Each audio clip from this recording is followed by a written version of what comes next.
নমস্কার। ৩রা মে ২০২৪-এর মধ্যে ১৪৩১টি ভিডিওটিতে ২২২৪ জন কবির কবিতা পাঠের নিমিত্তে উপনিষদ পাঠ স্থগিত ছিল এবং আগস্টে কথা দিয়েছিলাম সেপ্টেম্বর থেকে পাঠ শুরু করব। যথারীতি আজ সোমবার সামবেদ পাঠের দিন।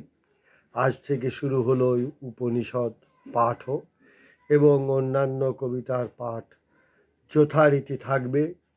ঈশ উপনিষদ ১২তম শ্লোকটি সরলার্থ এবং ব্যাখ্যা পাঠ করছি। যাহারা অসম্ভূতি বা অব্যক্ত প্রকৃতির উপাসনা করেন তাহারা দৃষ্টিহীন অন্ধকারে প্রবেশ করেন।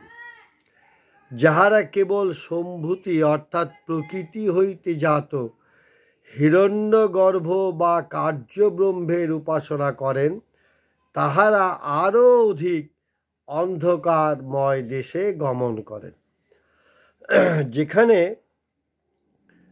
দুইটি বস্তুর একসঙ্গে উপাসনা হইতে পারে সেখানে একটিকে ছাড়িয়া অন্যটির উপাসনা নিন্দনীয়। অসম্ভূতি অর্থ হইতে সম্ভূতি অর্থাৎ উৎপত্তি নাই, যাহা জগতের মূল কারণ তাহাকেই এখানে বোঝানো হইয়াছে। ইহা অব্যক্ত মূল প্রকৃতি, যাহার উৎপত্তি আছে তাহাই সম্ভূতি। মূল অব্যক্ত প্রকৃতি হইতে জাত প্রথম যে সৃষ্টি তাহাকেই এখানে সম্ভূতি বলা হয়েছে। ইহার অপর নাম সূত্রাত্মা, হিরণ্যগর্ভ ইত্যাদি।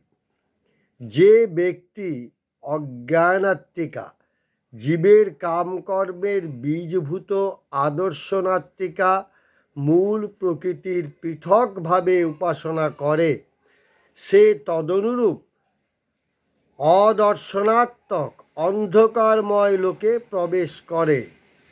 পক্ষান্তরে যে ব্যক্তি প্রকৃতি হইতে জাত হিরণ্যগর্ভ বা কার্যব্রহ্মের উপাসনা করে সে ব্যক্তি তদপেক্ষা অধিকতর তমসাচ্ছন্ন লোকে গমন করে।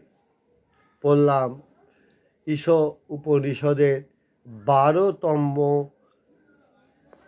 শ্লোকের বাংলা। ঋষি কবিদের আমার প্রণাম জানাই।